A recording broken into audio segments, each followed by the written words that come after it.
प्यारे बच्चों और मित्रों, नमस्कार। हायर मैथमेटिक्स के इस वीडियो लेक्चर में मैं आपका स्वागत करता हूं। और आज के इस टॉपिक में हम वेक्टर इंटीग्रेशन में थोड़ा और आगे बढ़ेंगे। और आज हम लोग बात करने वाले हैं सरफेस इंटीग्रेशन और वॉल्यूम इंटीग्रेशन के ऊपर।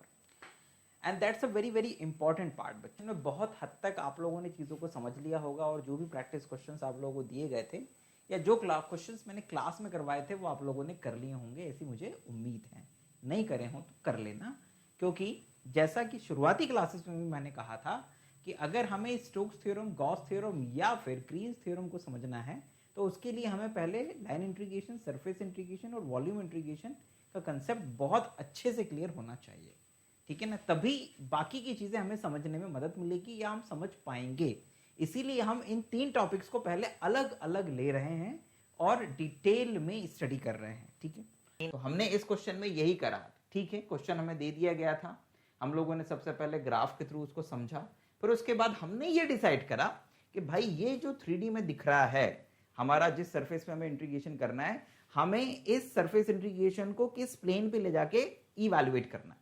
तो हमने डिसाइड किया कि भाई हम एक्स वाई प्लेन पे लेके जाएंगे, तो और उसके अकॉर्डिंग ही हमने पूरी की पूरी प्रोसेस करी। ठीक है ना, सारी लिमिट्स निकाली है ना, उसके बाद ने z को कन्वर्ट करा एक्स वाई में with the equation, with the help of the plane equation, and simplify करा। अगर आप इस क्वेश्चन में देखें, जैसे ये जो आपको स्टडी मटेरियल हम देंगे उसमें अगर आप देखेंगे किया क्या है बेसिकली इसने, है ना, तो आप इसको समझे जरा। इसने ज्यादा कुछ नहीं करा है, बहुत ही सिंपल सा काम इसने भी यही करा है। इसने भाई ये एन कैप निकाल लिया पहले, इस एन कैप को इसने किसके साथ में मल्टीप्लाई किया है, आई के साथ में, ये ठीक है ना, आई के साथ में डॉट प्रोडक्ट करा। आई के साथ में क्यों करा, इसका मतलब ये हुआ कि ये वाईजेड प्लेन पे प्रोजेक्शन लेना चाहता है, वाईजेड प्लेन पे, आई रिपीट वाईजेड प्लेन पे। क्योंकि एन कैप के साथ में जब हम के कैप कर रहे थे मल्टीप्लाई में, तो हम एक्स वाई प्लेन पे ले जाना चाहते थे। ये आई कैप का मल्टीप्लाई कर रहा है, इसका मतलब ये वाईजेड प्लेन पे ले जाना चाहता है। कोई प्रॉब्लम नहीं है, अगर ये वाईजेड प्लेन पे लेके जाना चाहता है, डजंट मैटर, लेके जाने दो।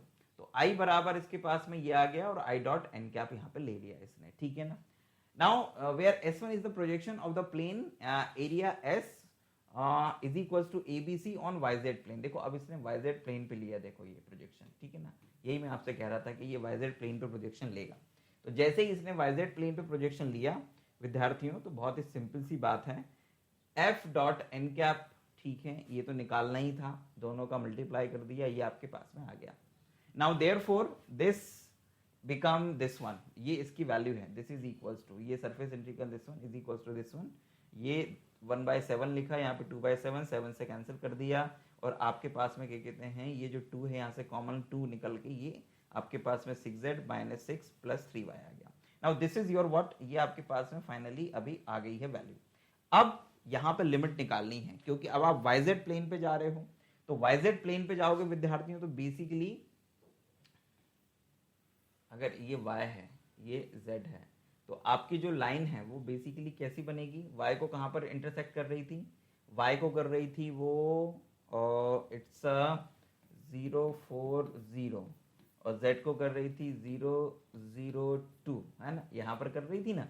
और व्हाट इज द इक्वेशन, अब yz प्लेन पे लेके जाओगे तो x 0 हो जाएगा, तो अल्टीमेटली वो क्या बनेगी equation, it's 3y plus 6z is equals to 12। यहां से अगर 3 कॉमन लेके कैंसिल कर दें तो y plus 2z is equals to 6। ठीक, तो अब आप लिमिट्स देख लीजिए, y की जो लिमिट्स है विद्यार्थियों, y इज व्हाट, y आपका जाएगा 0 से 4 तक, ये y है। और z की लिमिट निकालनी है तो z एक्सिस के पैरेलल आपको एक स्ट्रिप बनानी पड़ेगी। तो z यहां से शुरू होगा 0 से, और z कहां तक जाएगा, ये जाएगा आपका 6 माइनस वाई अपॉन में 2। ठीक है ना, आप यहां तक लेके जाएंगे। ठीक है, तो ये तो हो गई बच्चों किसकी वैल्यू, ये हो गई आपके पास में z की लिमिट्स। तो z की लिमिट्स आपके पास में कितनी आई, y is equals to 0 to y is equals to 4, ये y की लिमिट्स आई। और z की लिमिट आएंगी z is equal to 0 to z is equal to यहाँ से 6 माइनस y अपॉन 2। तो 2 को आप चाहो तो डिवाइड कर सकते हो, तो ये हो जाएगा बेसिकली कितना, हाँ 2 ना, तो ये इसने क्या लिख रखा है 2 माइनस वाई बाई 2, हाँ तो नहीं 3 आना चाहिए भाई। अच्छा 3 कॉमन लिया है ना, तो 3 कॉमन लिया है तो यहाँ आएगा आपके पास में 4, ठीक है। तो लिमिट्स आएंगी कितनी y की लिमिट्स आ जाएंगी ये 4 आएगा, तो इट्स 2 माइनस वाई अपॉन 2, ठीक है ना। ये लिमिट्स आ जाएंगी, सॉरी नॉट y की, z की लिमिट्स आ जाएंगी अकॉर्डिंग टू दिस जो बुक में दिया है, ठीक है। Now look at this, with the help of the adjoining figure we get the area OBC S1 in the YZ plane in which BC will have the equation x is equals to, मतलब ये BC जो आपकी line थी ना, ये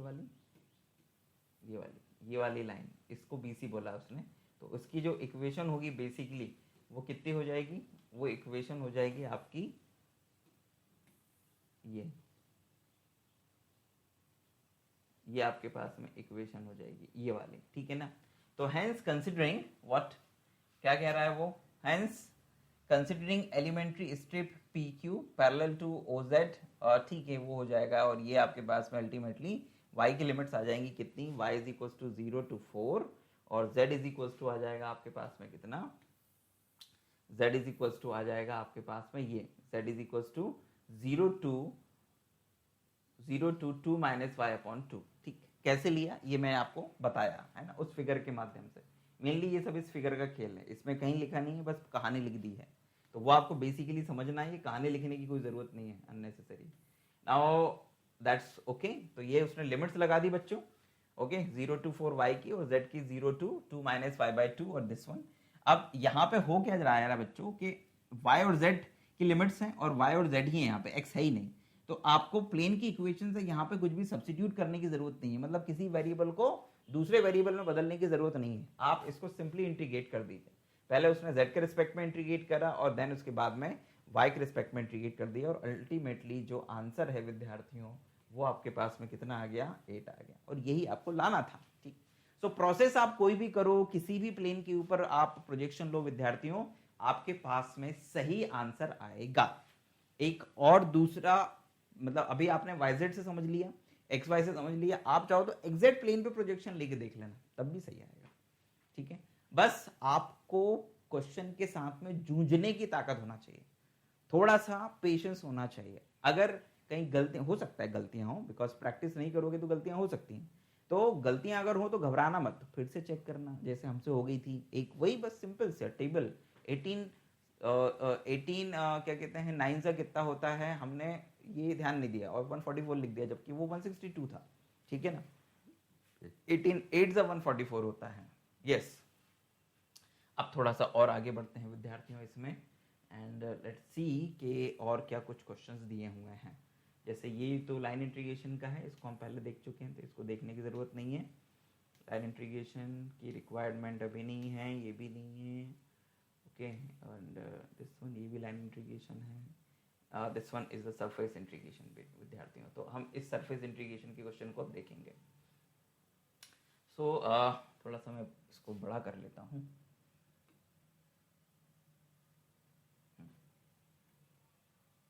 ठीक है। इस सरफेस इंटीग्रेशन के क्वेश्चन को मैं जो आपको बुक में दिया है विद्यार्थियों, उसी से ही बताऊंगा पूरा का पूरा, और हर चीज को एक्सप्लेन करते चलूंगा विद्यार्थियों, ठीक है। नाउ इवैल्यूएट सरफेस इंटीग्रल, कई बार एक इंटीग्रल लगा के एस भी लिख दिया जाता है, तो भी उसका मतलब सरफेस इंटीग्रल ही होता है, उससे कंफ्यूज नहीं होना है आपको। yzi plus zxj plus xyk dot ds, ठीक है। केवल ds लिखा है, ध्यान देना बच्चों, केवल अगर ds लिखा है, कैपिटल ds जो है कैपिटल है, तो इसका मतलब ही होता है n कैप स्मॉल ds, और स्मॉल ds की वैल्यू होती है dx dy i cap, not i cap,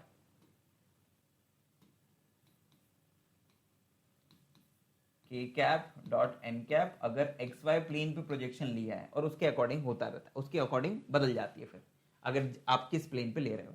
तो यहाँ पर एन कैप डी एस नहीं दिया हो तो भी समझ जाना कि अगर डी और एस, डी और कैपिटल एस दिया है तो इसका मतलब क्या है बेसिकली, ठीक। Where S is the surface of the sphere x square plus y square plus z square is equal to 1 in the first octant. Basically आपको जिस सरफेस पर इंटीग्रल करना है वो एक स्फीयर की वो सरफेस है जो कि फर्स्ट ऑक्टेंट में है। आप सीधे सीधे ऐसे समझ लीजिए कि आपके पास में एक तरबूज है, आपने उस तरबूज को भाई, क्योंकि ये x square plus y square plus z square, तो ये बेसिकली कैसा स्फीयर है, ये एक ऐसा स्फीयर है जिसके बीच में से, है ना, suppose that this is the sphere, बीच में से एक्स वाई प्लेन गुजरता है। तो आधा पोर्शन इस स्फीयर का एक्स वाई प्लेन के ऊपर है, आधा नीचे है, मतलब जेड एक्सिस के पॉजिटिव में आधा है और जेड एक्सिस के नेगेटिव में आधा है। आपको बेसिकली फर्स्ट ऑक्टेंट क्या होता है कि पूरा का पूरा 3D जो होता है वो 8 ऑक्टेंट में बटा हुआ होता है। तो आपको उसमें से जो फर्स्ट ऑक्टेंट है, फर्स्ट ऑक्टेंट किसे कहते हैं, जिसमें एक्स वाई और जेड पॉजिटिव होते हैं विद्यार्थियों। तो फर्स्ट ऑक्टेंट में बेसिकली जो सतह आपको स्फीयर की ऊपर दिखेगी उसके ऊपर इंटीग्रेशन करना है। ये ठीक वैसे ही है कि जैसे आप एक हरा तरबूज लाते हैं, ऊपर की जो सरफेस है उसकी हरी दिख रही है, आपने उसको 8 भागों में काट दिया, ठीक है ना, पहले ऐसे काटा, फिर ऐसे काटा, फिर ऐसे भी काट दिया, तो उसका एक पोर्शन आप निकाल लो उसमें से। तो एक पोर्शन की जो बाहरी सतह दिखेगी ना, वो बेसिकली फर्स्ट ऑक्टेंट की सतह है और उस सतह के ऊपर आपको क्या करना है, सरफेस इंटीग्रल को इवैल्यूएट करना है विद्यार्थी, ठीक है। नाउ लुक एट दिस, सबसे पहले इसने जो फिगर बनाया आप उसको समझ लीजिए, बहुत ही सिंपल सी बात है, ये केवल उसने जहां पर एक्स वाई जेड पॉजिटिव होते हैं केवल उसको लेकर काम करा है, ठीक है। ये कुछ इस तरह से बनेगा। अब अगर आप कभी तरबूज को 8 भागों में काटेंगे तो आपको दिखेगा कि वाई दिस इस तरह से क्यों दिख रहा है ये, ठीक है ना। नाउ हमें सरफेस इंटीग्रल में जिन जिन चीजों की जरूरत होती है उसमें एन कैप एक इंपॉर्टेंट रोल प्ले करता है। तो हमारे पास में क्योंकि सरफेस दी हुई है तो हमने इसे एफ मान लिया, x square plus y square plus z square minus 1, ठीक है ना। अब हमने इसको एक्स के रिस्पेक्ट में, वाई के रिस्पेक्ट में, जेड के रिस्पेक्ट में पार्शियली डिफरेंशिएट किया। क्यों किया अभी आपको पता चल जाएगा क्यों किया हम लोगों ने, क्योंकि हम लोगों को बेसिकली एन कैप निकालना है और एन कैप बराबर क्या होता है, वो होता है gradient of F divide by gradient of F modulus, है ना। और ग्रेडियंट निकालने के लिए आपको एक्स वाई जेड के रिस्पेक्ट में जो भी फाई सरफेस या एफ सरफेस होती है उसको पार्शियली डिफरेंशिएट करना ही होता है। तो विद्यार्थियों ये यहाँ पर होने के बाद में अब थोड़ा सा और आगे बढ़ते हैं, देखिएगा। फिर उसने एन कैप निकालने के लिए आगे बढ़ा, तो ये आपके पास में एन कैप की जो वैल्यू है वो ये I del F by del X, ठीक है। यहाँ पर दोनों की वैल्यू लिख दी, नीचे उसका मॉड्यूलस, तो मॉड्यूलस की value square root of this one this one this one, right. यहाँ पर आपने सबकी वैल्यू लिख दी, del F by del X की del F by del Y del F by del Z, ये आया, 4 कॉमन लेके बाहर निकला, 2 से 2 ऊपर वाला 2 कैंसिल हो गया, नीचे वाला x square plus y square plus z square आया जिसकी वैल्यू कितनी है, 1 है ना। रिलेशनशिप आपने यूज करी, तो ऊपर केवल एक्स आई वाई आई जे प्लस जेड के रह गया, तो यही आपका एन कैप है। तो this is your n cap, ठीक। So required integral is surface integral y z i plus z x j plus x y k dot d s. तो डी एस की वैल्यू यहाँ पर हो जाएगी कितनी, डॉट एन कैप। ये basically ये जो डी एस है ये छोटा हो जाता है, ये ऐसे हो जाता है, जैसे ही आप एन कैप यूज कर लेते हो ना ये छोटा हो जाता है। यहाँ पर उन्होंने नहीं करा है, कोई इशू नहीं है। एंड देन इसके बाद में एन कैप की वैल्यू रखी, ये आपके पास में आ गया है विद्यार्थियों। और इन दोनों का अगर आप डॉट प्रोडक्ट कर दें तो आपके पास में कितना आ जाएगा, इंटीग्रेशन एस एक्स का इसमें होगा, तो this is x y z plus z x का वाई में होगा, ये भी एक्स वाई जेड प्लस इसका इसमें होगा, तो ये भी एक्स वाई जेड, ठीक है ना। एंड एन कैप तो हो चुका है, it's a D S, small D S, ठीक है। तो ये तीनों ऐड होके बच्चों 3xyz हो जाएंगे एंड डी एस ही आ जाएगा। नाउ लुक एट दिस, इस क्वेश्चन में एस एक्स वाई जेड और 3xyz ds। बेसिकली विद्यार्थियों इस क्वेश्चन में किया क्या है आप उसको समझने का प्रयास कब करिएगा। हमारे पास में यहाँ पर ऑप्शन था बच्चों, क्या ऑप्शन था, जैसे बेसिकली ये डबल इंटीग्रेशन है, ये डबल इंटीग्रेशन एक तरह से हमारे पास में एक ऑप्शन ये था विद्यार्थियों कि हम इसका प्रोजेक्शन ले लें, कहाँ पर, किसी भी प्लेन पे, एक्स वाई जेड प्लेन पे। तो वो जो प्रोजेक्शन पड़ता है ना बच्चों, तो वो अगर हम एक्स वाई प्लेन पे प्रोजेक्शन लेते तो वो ऐसा आता, ऐसा, ठीक है ना, मतलब सर्कल टाइप का आता, और ये एक्स एक्सिस होती है, वाई एक्सिस होती है, और ये सर्कल होता है x square plus y square बराबर 1। तो यहाँ से लेकर यहाँ तक ये तो 1 पॉइंट होता, क्योंकि एक्सिस को ये 1 0 0 0 1 0 पर इंटरसेक्ट कर रहा था, ठीक है ना, ये ऐसा आ जाता। Now 1 0 0 0 1 0, right, x square plus y square is equal to 1। Now look at this, जब आप लिमिट्स लेते तो x is equal to 0 to x is equal to 1, ये तो x की लिमिट हो जाती, y की लिमिट के लिए ये आपको स्ट्रिप बनानी पड़ती, तो ये y is equal to 0 to, यहाँ से y की वैल्यू कितनी आती, y की वैल्यू आ जाती under root 1 minus x square, क्योंकि पॉजिटिव y लेना है इसलिए प्लस में है ना, जबकि स्क्वायर रूट में प्लस माइनस दोनों ही आ जाते हैं, तो ये y की लिमिट्स आ जाती। अब आप चाहते तो यहाँ पर x की लिमिट, यहाँ पर y की लिमिट यूज कर लेते, और ये जो z है इस z को कन्वर्ट कर देते किससे, जो आपकी स्फीयर की इक्वेशन दी हुई है, तो यहाँ पे आ जाता अंडर रूट के अंदर 1 minus x square minus y square. लेकिन उस केस में ये जो इंटीग्रल है थोड़ा सा जिसे कहें कि टिपिकल टाइप का हो जाता, मैं बिल्कुल ये नहीं कहूँगा कि ये सॉल्व नहीं होता, आप चाहो तो इस जुझारूपन से काम कर सकते हो, मतलब यही इंटीग्रल कैसा बन जाता, ये इंटीग्रल ऐसा बन जाता, x is equal to 0 to 1, y is equal to 0 to under root 1 minus x square, ये x y as it is रहते हैं, और यहाँ पे z की जगह पर आ जाता 1 minus x square minus y square, ये आ जाता आपका प्रोजेक्शन, ठीक है ना, प्रोजेक्शन ds है ना, तो प्रोजेक्शन अगर एक्स वाई प्लेन पे लेते तो एक्स वाई प्लेन पे ds की वैल्यू हो जाती dx dy n cap dot k cap, ठीक है। तो what is your n cap, n cap is this one, बल्कि एक काम करते हैं ना बच्चों, सबसे बेस्ट कर ही देते हैं, हटाओ अलग, लेट्स सी के क्या होता है, जो होगा देखा जाएगा। इसको थोड़ा सा करेक्ट करना पड़ेगा,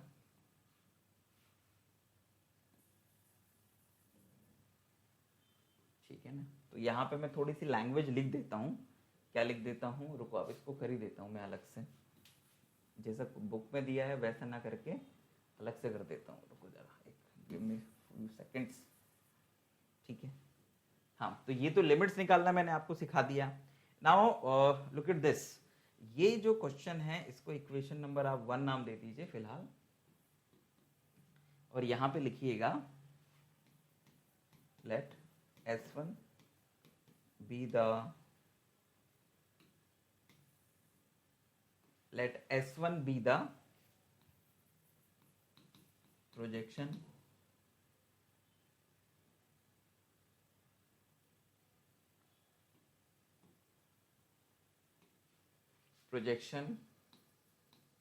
of surface S on XY plane, XY plane पे प्रोजेक्शन है कौन, S1।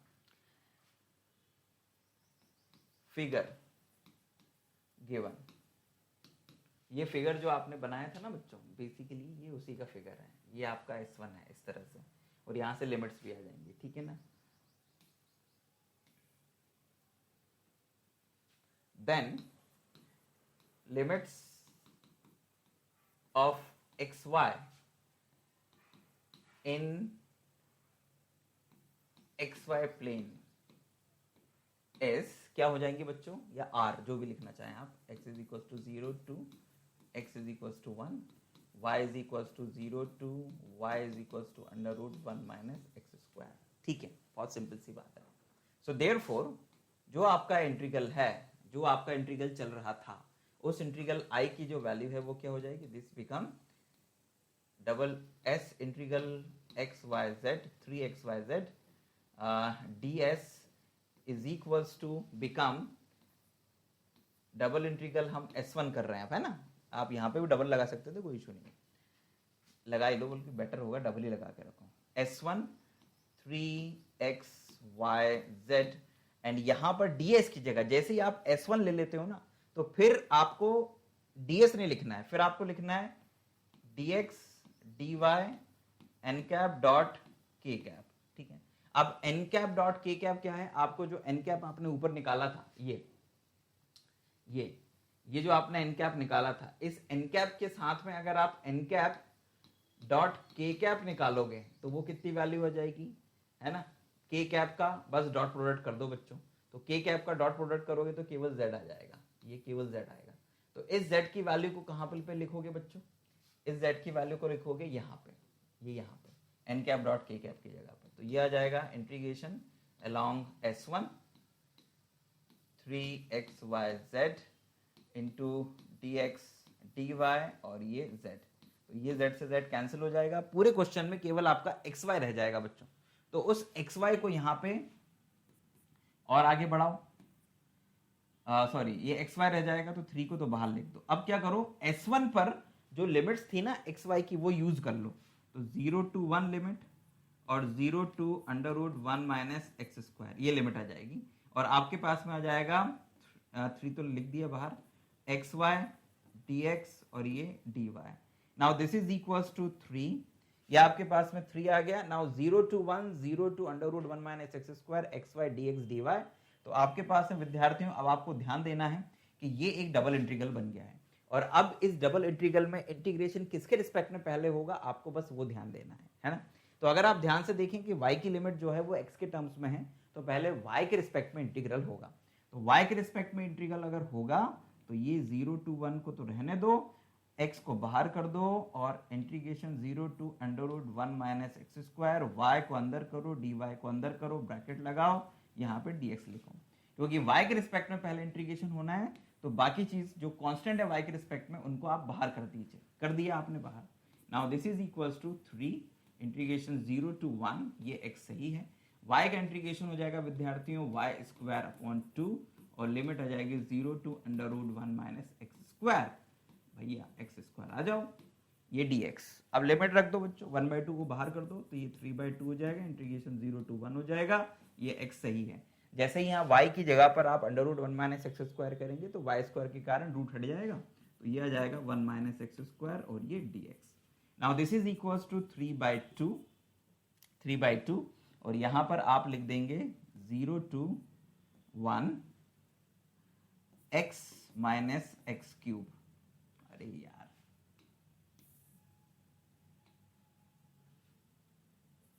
एक्स क्यूब और ये dx, ठीक है बच्चों। नाउ क्या करिए विद्यार्थियों कि आप इंटीग्रेट कर दीजिए x के रिस्पेक्ट में। So this is 3/2 x square by 2 minus x की पावर 4/4 और limit 0 to 1 and this is equals to 3/2, bracket में आप x की जगह पर 1 लिख देंगे तो ये 1/2 हो जाएगा और ये माइनस में 1/4 हो जाएगा। सो 1/2 माइनस 1/4 इज 1/4 और 1/4 जब इसे मल्टीप्लाई होगा तो ये आ जाएगा 3/8। तो this is your answer of this question. तो हमने बेसिकली करा क्या इस क्वेश्चन में बच्चों, हम लोगों ने अभी बुक का तो देखा ही नहीं है कि क्या है उसमें। हम लोगों ने किया क्या बच्चों, हम लोगों ने एन कैप तक तो ठीक है, एन कैप निकाल लिया। एन कैप के बाद में जो रिक्वायर्ड इंटीग्रल था आई, इसको आप आई नाम दे दीजिए चाहे तो। एन कैप की वैल्यू लिख दी, फंक्शन की वैल्यू लिख दी, दोनों का डॉट प्रोडक्ट कर दिया तो हमारे पास में ये आ गया 1 आ गया। फिर हमने क्या करा कि एस का प्रोजेक्शन लिया एक्स वाई प्लेन पे, मान लो वो S1 है, S1 पर जो लिमिट्स थी ये S1, ये कुछ ऐसा होगा ये इसके अकॉर्डिंग, S1 पर जो XY की लिमिट्स होंगी वो हम लोगों ने निकाल ली। ठीक, अब ये ध्यान दीजिएगा कि वो जो आपका 3D में स्फीयर है वो जब प्रोजेक्ट होता है किसी प्लेन पे तो बेसिकली एक सर्कल बनता है, लेकिन सर्कल का भी हमें वो पार्ट लेना है जो फर्स्ट ऑक्टेंड में है। तो फर्स्ट ऑक्टेंड में केवल इतना दिखेगा, केवल इतना एक पार्ट, ठीक है ना, राइट। तो ये पार्ट में आपको देखना है कि x कहां से कहां तक जा रहा है, y के लिए आप y एक्सिस के पैरेलल स्ट्रिप बनाएंगे, ठीक है ना, तो आपके पास में y की लिमिट्स दिख जाएंगे। ठीक, तो जिस भी प्लेन पे लेंगे उस प्लेन पे जो भी वेरिएबल होंगे उनकी लिमिट्स आप इस प्रोजेक्शन के माध्यम से निकालेंगे। ध्यान दीजिएगा बच्चों कि डबल और ट्रिपल इंटीग्रल जो कैलकुलस में होता है उसको आप जरूर पढ़ लीजिएगा, तो ये चीजें आपको और क्लियर होंगी। वहां पर मैंने इस चीज को बहुत डीप में और डिटेल में समझाने की कोशिश करी है, बिकॉज बच्चों को बेस यहीं से बनाना होता है, तब जाके वेक्टर कैलकुलस का ये सरफेस और वॉल्यूम इंटीग्रल वाला जो पार्ट है ना उनको पल्ले पड़ता है, अदरवाइज पल्ले नहीं पड़ता है, समझ में नहीं आता है विद्यार्थियों। ठीक है, तो उम्मीद करता हूं कि ये चीज भी आपको क्लियर हुई होगी। तो यहां से हम लोगों ने क्या करा बच्चों, लिमिट्स निकाल ली, लिमिट्स के बाद में वैल्यूज रखी, ds कन्वर्ट हो गया dx dy upon n cap dot k cap में, s कन्वर्ट हो गया s1 में, क्योंकि अब आप s1 पे आ गए थे।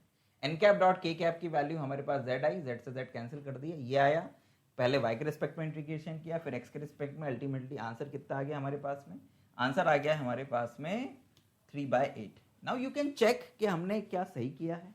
तो अब आप इस क्वेश्चन को देखिए, यहां पे यही है ना, ये देखो यहां पर अगर आप इस क्वेश्चन को भी देखेंगे तो इसमें भी जो आंसर आ रहा है वो भी 3/8 ही आ रहा है। तो इसका मतलब वी आर करेक्ट, हम लोग सही हैं, हम लोग सही जा रहे हैं। तो आप किसी भी प्रोसेस से करो, सरफेस इंटीग्रल, वॉल्यूम इंटीग्रल या लाइन इंटीग्रल, इनके आंसर हमेशा सेम आते हैं। एक प्रोसेस मैंने आपको यहां पे समझाई, अब इसी क्वेश्चन को मैं आपको एक दूसरी प्रोसेस से भी समझाता हूं, ठीक है ना। चलो आओ इससे समझो अब जरा। बेसिकली ये भी एक नई चीज है तुम लोगों के लिए, और ये भी तुम लोगों को आनी चाहिए। होता यह है विद्यार्थियों कि जैसे ये एक सरफेस इंटीग्रेशन था, और इस सरफेस इंटीग्रेशन को हम लोग सॉल्व कर रहे थे।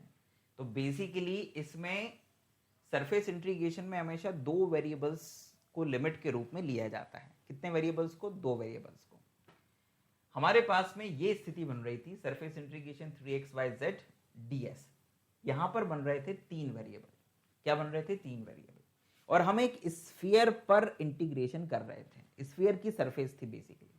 तो किसी भी स्फीयर के सरफेस पे जब हम इंटीग्रल कर रहे होते हैं विद्यार्थियों, और वो सरफेस इंटीग्रेशन हो, तो उस केस में हम जो स्फेरिकल कोऑर्डिनेट्स होते हैं, एक इसके ऊपर सेपरेट वीडियो है कि स्फेरिकल कोऑर्डिनेट अगर हमें यूज करना है किसी सरफेस इंटीग्रेशन में या वॉल्यूम इंटीग्रल में, तो हम कैसे करते हैं, ये वहां पर आपको समझाया गया है।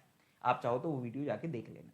नाउ जब हम स्फेरिकल कोऑर्डिनेट यूज करते हैं तो वहां पर बेसिकली आपके पास में x बराबर sine theta cos phi, y बराबर साइन थीटा साइन फाई, और z बराबर कॉस थीटा होता है।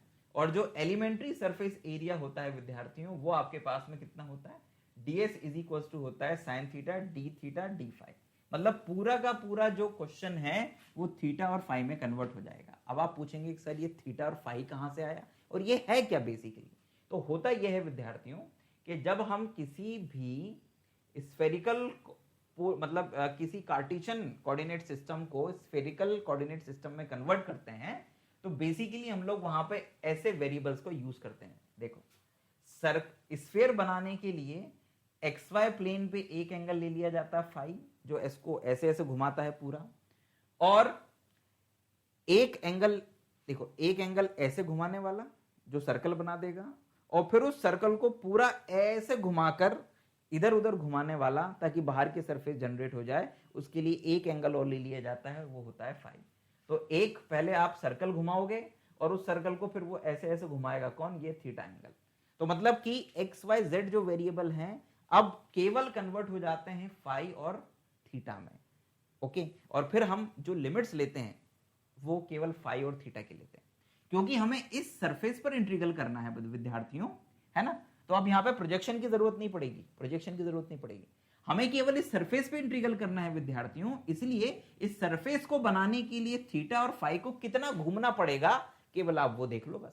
तो देखो, यहां से लेके यहां तक फाई को घूमना पड़ेगा π/2 केवल, और यहां से लेके यहां तक किसको? आपका थीटा जो है उसको भी घूमना पड़ेगा π/2। दैट्स ऑल, और इसके अलावा कुछ भी नहीं। तो ये थीटा और फाई की लिमिट्स हो जाएंगी। आपको बस देखना पड़ेगा कि वो जो सरफेस है वो तरबूज का आठवां भाग है ना, 8th पार्ट, उसके लिए एक एंगल XY प्लेन का और एक एंगल जो Z एक्सिस से XY प्लेन की ओर जाता है, उसको कितना घूमना पड़ेगा? तो भाई इसको घूमना पड़ रहा है 90 डिग्री, और फिर यहां से लेके यहां तक इसको घूमना पड़ रहा है 90 डिग्री। तो ये दोनों की लिमिट्स हो जाएंगी, ठीक है। है, हालांकि आगे बताया होगा, ये तो बस आपको समझाना था विद्यार्थियों। तो देखो जरा, यही हुआ ना, लुक एट दिस, ये था surface integration. Now surface integration now become, surface integration को हमने जो आपका स्फेरिकल कोऑर्डिनेट सिस्टम है उससे बदल दिया, किस में बदल दिया, आपने थीटा और फाई में कन्वर्ट कर दिया। तो एक्स वाई जेड की जगह जो वैल्यूज थी आपने रख दी, ये देखो एक्स की जगह, वाई की जगह, जेड की जगह, और ये आ गया आपके पास में किसकी जगह पर, डीएस की जगह पर। तो ds become sine theta d theta d phi, और दोनों की लिमिट आ गई, देखो 0 से पाई बाय 2, 0 से पाई बाय 2। आपने सिंप्लीफाई किया, sine cube theta cos theta sine phi cos phi d theta d phi, और दोनों की लिमिट कांस्टेंट है।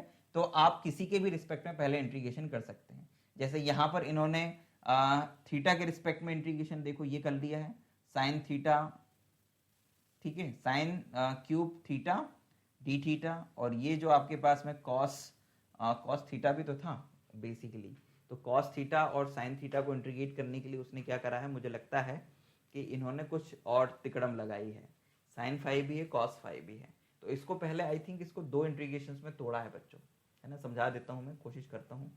तो ऐसे तोड़ दिया, 0 to pi by 2 sign cube theta. जब दोनों लिमिट कांस्टेंट हो ना बच्चों, तो आप ये कर सकते हो, ये डी थीटा, ये एक इंटीग्रल बन गया, और दूसरा इसी में ही इसने बना दिया है साथ में multiply, 0 to pi by 2 sine phi cos phi, और ये डी फाई। बाकी और कुछ तो नहीं है ना, नहीं है। तो बच्चों इन 2 इंटीग्रल्स को बस सॉल्व कर लो। जैसे साइन क्यूब है ना, तो कॉस थीटा को टी मान लो, तो साइन क्यूब थीटा जो है वो आपका ऑटोमेटिकली क्या कहते हैं, क्या बन जाएगा, नहीं, साइन को मानो टी, तो साइन को टी मानोगे तो कॉस थीटा डी थीटा जो है डी टी बन के चला जाएगा। इसी तरह से यहाँ पे साइन फाइव को मानोगे टी, तो कॉस फाइव और डी फाइव जो है वो डी टी बन के चला जाएगा। तो आपके पास में अल्टीमेटली फिर ये स्थिति बन जाएगी, ये आ जाएगा, है ना। तो ये दोनों इंटीग्रल्स को आप लोग सॉल्व कर लेंगे आसानी से, तरीका मैंने बता ही दिया है। तो you will get this kind of, है ना, क्योंकि यहाँ पर आपके पास टी क्यूब आएगा, यहाँ पे आपके पास में टी आएगा, दोनों को इंटीग्रेट करोगे तो एक हो जाएगा टी की पावर 4/4, एक हो जाएगा कितना, टी स्क्वायर अपॉन 2। तो ये वैल्यूज आ जाएंगी, इनको सिंप्लीफाई कर दोगे, ये प्लस ही है, मल्टीप्लाई माइनस नहीं है, गलती है यहाँ पे। और लिमिट्स रखोगे 0 to pi by 2, 0 to pi by 2, and you will get 1/4, 1/2। इसको सिंप्लीफाई कर दोगे 3/8 आ जाएगा, दैट्स ऑल। तो आप किसी सरफेस इंटीग्रल को अगर किसी ऐसी सरफेस पर इंटीग्रेट कर रहे हैं जो कि किसी स्फीयर का पार्ट है, तो आप वहां पे स्फेरिकल कोऑर्डिनेट सिस्टम को यूज कर सकते हो किसी सरफेस इंटीग्रल के लिए। इसी तरह से यदि आप किसी वॉल्यूम इंटीग्रल को इंटीग्रेट कर रहे हो विद्यार्थियों, और आप किसी स्फीयर के वॉल्यूम में इंटीग्रेट कर रहे हो, तो भी स्फेरिकल कोऑर्डिनेट सिस्टम को आप एक वॉल्यूम इंटीग्रल में मर्ज कर सकते हो। वैसा कोई क्वेश्चन मिलेगा तो मैं आप लोगों को समझाऊंगा। तो सरफेस इंटीग्रल के ये जो 2 क्वेश्चंस हैं, उम्मीद करता हूं कि आप लोगों को समझ में आए होंगे, बिकॉज इन 2 क्वेश्चंस को करने में हम लोगों ने बहुत कुछ सीखने की कोशिश करी है, राइट। और उम्मीद करता हूं कि बहुत कुछ आपने सीखा भी होगा। नहीं समझ में आया हो तो क्वेरीज पूछ सकते हो, फिर भी समझ में नहीं आया हो तो वीडियो रिपीट करके देख सकते हो, समझ में आ जाएगा। अपनी बुक का इस्तेमाल जरूर करना। क्वेश्चंस इसके लास्ट में मैंने वैसे कुछ निकाल के रखे हुए हैं, लेकिन अभी मेरी सलाह है कि आप इन्हीं 2 क्वेश्चंस को अच्छे से कर लीजिएगा, ठीक। आने वाले वीडियो लेक्चर में मैं आपको कुछ क्वेश्चंस सरफेस इंटीग्रेशन के और करवाऊंगा और वॉल्यूम इंटीग्रेशन के भी करवाऊंगा, बिकॉज सरफेस इंटीग्रेशन और वॉल्यूम इंटीग्रेशन में मैं थोड़ा और समय दूंगा और आपको तब तक करवाऊंगा जब तक कि आप मजबूत ना हो जाओ। अगर आप इसमें मजबूत हो गए ना बच्चों, तो फिर आपको गॉस थ्योरम, स्टोक थ्योरम और ग्रीन्स थ्योरम में कुछ नहीं करना है, लॉलीपॉप है, बिल्कुल लॉलीपॉप है, कुछ नहीं करना है, क्लियर है। तो इसके ऊपर फोकस करते हैं तो बाकी चीजें तो अपने आप आ जाएगी। अगर आपने नेट्स पे बहुत अच्छी प्रैक्टिस कर ली है ना बच्चों, आपने चौका मारना भी सीख लिया, आपने छक्का मारना भी सीख लिया, आपने रन दौड़ना भी सीख लिया है, आप लोगों ने क्या कहते हैं हर तरह का शॉट सीख लिया है, तो जब आप मैच में खेलने के लिए जाओगे तो आपको कोई भी बॉलर परेशान नहीं कर पाएगा। लेकिन आपने प्रैक्टिस करी नहीं है मैच में खेलने की, बिल्कुल ना चौका छक्का मारने की प्रैक्टिस करी है, तो फिर तो आप कितनी देर पिच पे टिक पाओगे पता नहीं यार, ठीक है।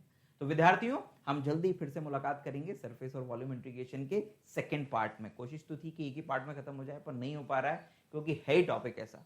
हम नेक्स्ट टॉपिक में फिर से मुलाकात करते हैं। तब तक अपना ध्यान रखिए, खुश रहिए, अपने माता पिता का सम्मान करिए, छोटों को प्यार देते रहिए और अच्छी अच्छी चीजें सिखाइए, गलत मत सिखाइए। वही व्यवहार करिए आप उनके साथ में जो आप उनसे चाहते हैं अपने लिए। ठीक है, अपने राष्ट्र के लिए भी अच्छा अच्छा सोचते रहिए। जय हिंद, वंदे मातरम।